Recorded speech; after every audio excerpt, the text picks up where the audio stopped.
First of all, you run the day or it runs you. A little simple analysis. It's not that difficult to get something started, and you run it for a while, and after a while it starts running you. That's part of the challenge. I told my staff one day, giving birth to a tiger is one thing, learning how to ride it is something else, right? Sometimes you start it, and then it turns around and starts giving you all kinds of trouble. Next, the time you've already committed to labor is enough time. If you're working already 8-10 hours a day, that's about it. You just can't work much more than that. Bursts at a time, you can work 12, 14, 16, right? And I'm sure we've all learned to do that, put in the extra time. But after a while, you pretty well have to put your life in balance, or your health is in jeopardy, and your heart's in jeopardy, your blood pressure is in jeopardy, a lot of things, if you don't stay in balance. So you don't have to put any more hours, probably. All you have to do is just make better use of the hours. A cliche we've all heard. It's not the hours you put in, it's what you put in the hours that counts. Now also, you need a written set of goals, time management essential, priorities. Good plan for the next 10 years especially, some of the things you want to accomplish. Let our dreams pull us through, our objectives sustain us, get us up early, keep us up late, all right, drive us to do the disciplines, read the books, take the classes, study, whatever is necessary. And a constant review of your goals, because that's how you determine how to use your time, whatever priorities you're going for. Then you need a plan to achieve your goals. And game plans, laying out 6 months, laying out a year. When you do business internationally, several corporations, we just formed our first Australian corporation.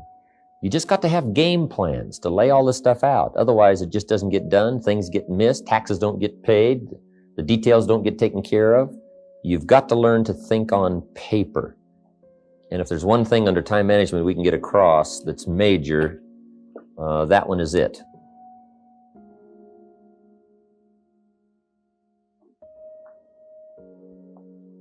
Another key is learning to separate majors from minors.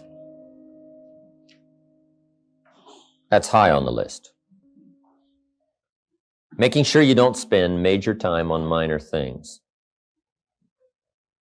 This is why you need to think on paper, put your game plan on paper to make sure you're not spending major time on minor things. Little phrase I have says, don't mistake movement for achievement. It's not that difficult to get busy. What you have to do is check to see what you're busy on. Because it's easy to haul out the trash and fix the screen door, get the car washed, take the kids to school. I mean, it's easy to stay busy, right? The key is on what? So separate majors from minors. Next time management essential is concentration, zeroing in. Preoccupation is fatal, both on the freeway and in business. You got to keep your mind concentrated. I have a little rule that says, don't start the business day till you get to the office. I used to start my business day in the shower or at the breakfast table, and it just messed up a lot of things. I'm sitting at the breakfast table, guess where my mind is? At the office. I even got mixed up going to the beach and, trying to, do some relaxing time. But sure enough, when I'm in the office, I'm thinking about the beach. And when I'm on the beach, I'm saying I should be at the office. Now, see, that's mixed up. We quoted that little quote from the Reader's Digest in the evening seminar, right? Wherever you are, be there. If you're at the breakfast table, be there. When you're having a conversation with somebody, be there.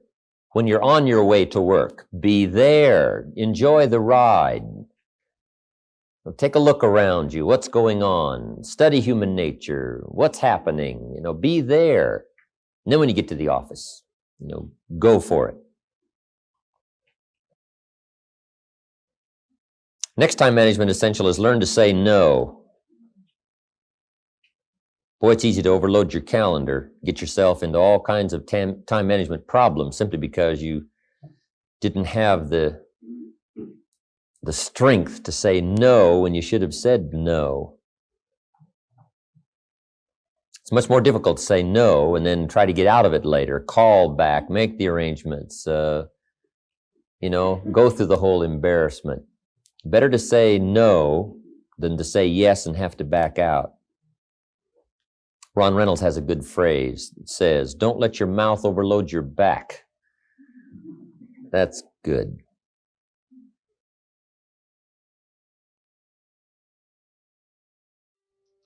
The next time management essential is when you work, work. When you play, play. That one I learned the hard way. See, if you're going to put in a day, just put in the whole day. And if you're going to take some time off, take it all off. Right? Take the whole day off. If you're going to work a day, work a good, long, hard day. If you're going to play, play, play all day. Either work all day or play all day. Because guess what? If you're going to knock off at 3 and go play, guess what you're thinking about all morning? Right? Knocking off at 3 o'clock. I mean, it just, it's one of those things. It's hard to zero in, on something and make it productive if you're making plans to do something else. Now, part of this depends on what you do and depends on your work schedule and the job you have and the business you have, right? I understand that. Everything we're talking about these 2 days needs to be altered and monitored and worked around to fit your particular situation. I understand that. I have a builder friend of mine up in San Jose. His name is Peter Paulson. Peter's got it down pat. Peter works a week and takes off a week. That's the way he's got it arranged. He's a builder. Now, it's kind of clever, though. See, he works 5 days, takes off 9. That's a little... He says work a week, take off a week, yeah, but it's really 5 and 9. Because it's 5, and then it's a weekend, and 5 days, and another weekend, right? So, but what Peter does, the 5 days he puts in, he works, 14, 16 hours, almost around the clock, keeps 2 or 3 secretaries going, gives all the orders, the accountants, the superintendents, the builders, the whole thing, gets it all arranged, and works around the clock for 5 days, and then takes off. Now, you might not have the luxury of being able to do it that way, but just work on this. When you work, work. When you play, play. Okay, the next time management essential is analyze how you are, and then either compensate for it or change. Sometimes you can remain how you are if you just make other arrangements. My staff discovered I'm a poor courier. They said, "Mr. Rohn, here's a check for Jerry Haynes. You're going to be up north, right, in the next couple of days?" I said, "Yeah, no problem. Give it to me. I'll see that he gets it." Guess when I next hear about that check? From my cleaners. Saying, "Mr. Rohn, we found this," right? Now, I say, "Look, I know I messed up that time, but, next time I'll make sure." See, but it just doesn't work. I'm not good at it. So we've got a little rule at our office that says, don't give the chairman anything, right? Don't. It won't arrive. He can talk good, but he's a poor courier. It won't get there. So you just got to analyze how you are and then make the compensations for it. Now, you can promise to change all you want, right? But if you're not going to, then make the other arrangements. I finally got somebody to help take care of reading financial statements and taking care of a lot of corporate business and matters that I promised I would do myself, but I just never did get it done. And it used to be terribly costly to me for IRS and taxes. Unbelievable. But I finally got somebody to take care of that. So if you're not going to change, if you're not going to do it, even though you promise yourself year after year, just then make arrangements to see that it gets done. So analyze how you are. If you're good at bookkeeping, then keep your books. If you're not, just don't keep promising. Just drop off all that mess, twice a week or once a month in somebody's lap and say, "Here, figure this out and I'll pay you to do it." Sometimes for $100 a month or something, $50 a month, somebody will just, calculate a lot of stuff for you. Just save yourself all the grief of promising and never doing it. So analyze how you are. That's very important. Next time management essential is beware of the telephone. Beware of the telephone, a useful tool, but it can also get you into trouble. So you got to watch the telephone on time management. Here's one way to use the telephone. Make sure you make an agenda before you make a call. Make a little list of what you're going to talk about before you call. Don't try to think and call out of your head. But if you don't have this agenda, you wander around, talk about all kinds of things that probably aren't essential. And then you have that at the end of the telephone conversation, you say, let's see, there was something else I was going to talk to you about. I can't think of it right now. If I think of it all, call you back. See, you just, great time waster. Also, when you make an agenda, it's really great when you come back to recall the conversation. Remember we talked about doing these 3 things? You say, no, we didn't go over that. Say, well, let me see. Oh, yeah. There it is in my log, the agenda of the telephone conversation. Okay, so use the telephone. Now, you got to beware of the telephone at home, too. Now, you might have to have some business calls at home, but you got to be very careful. The phone can be an incredibly disturbing influence on family and social, personal life. So learn to regulate that. They got the phones now, you can just shut them off, right? When somebody calls, it just sounds like you're not there. You know, the phone just rings, but you don't hear it. I can just let the phone ring, but some people can't do that, right? I've had people over at my house, my phone rings. They say, aren't you going to answer your phone? I say, no, we're having lunch or whatever, right? So you got to answer your phone. I said, no, you don't. I've had them go answer my phones. They say, it's for you. I said, I imagine it is, yeah. Come on. Next.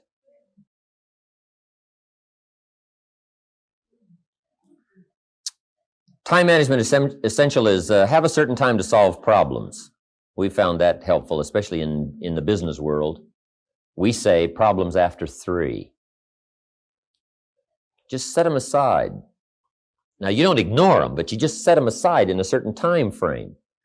All the problem calls, you just call back after 3 o'clock and just go right through them. Now, also, in setting them aside till 3 o'clock, problem comes in at 9 o'clock. And you say, hey, 3 o'clock, Mr. Rohn's going to get on the phone and make all these problem calls, right? Call back all these answers. Guess what usually happens between 9 and 3? Somebody calls back and says, hey, tell him not to call. We've already got it worked out. But see, if you take that call when it comes, sure enough, now you got to spend time. We learn in sales training. People ask questions. You say, hey, save that till training class. Bring that question to training class. You just learn those time-saving things so you don't have to cover the same things with each person. Okay.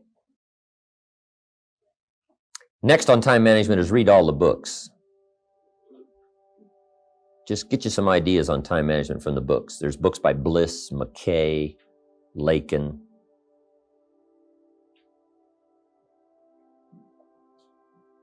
Because that's where you get the answers. Because everybody's got tailor-made situations that need different answers.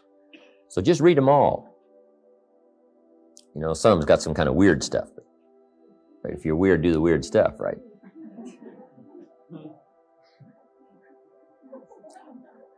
Whatever. Read it all. Next time management essential is be more alert. Part of the alertness is not only what's going on, but also be alert to looking at all your present procedures. You may have some old outdated procedures, stuff you've been doing for 5 years, and it's taken 10 hours instead of 1. Right? You could put it on a computer or something. You could just, go through, because it's easy to just accumulate a lot of wasted time, wasted motion by not, updating all of your stuff. You don't have to use the old,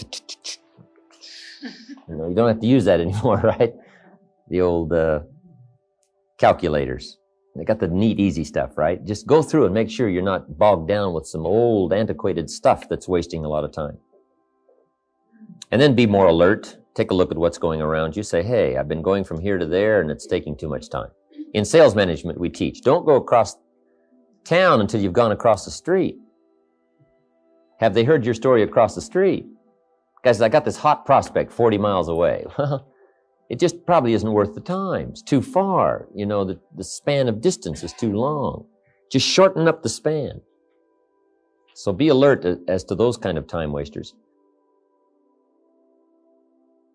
The last one here is ask questions.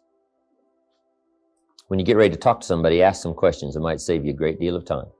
Because it's easy to talk to somebody for an hour and then discover you've been on the wrong subject. Right. Or maybe you're talking to the wrong person. Say, who are you? Oh yeah, John, I forgot. You're talking about somebody else's problem. No, ask questions. Then you can get right to the heart of the matter. And then after you've asked a couple of questions, ask a couple of more. Because you can ask somebody, hey, what's wrong? It's not going well, what's wrong? Guy says, well, I can't seem to get at it. And then you just go on, here's how you ought to get at it, and so on, when that's not really the problem. Most people at first don't disclose the real problem. Make sure you learn that in management. Most people at first don't disclose the real problem. They disclose the surface problem. Sometimes the real problem is the problem. Guy says, well, I got some problems at home. Say, oh, that's why you're not getting out there. I've been talking about hitting it when the real problem is something's wrong at home. Let's talk about that. See, just a couple of questions, and you just save yourself an hour. You save yourself talking too long about the wrong things just by asking the questions. Okay?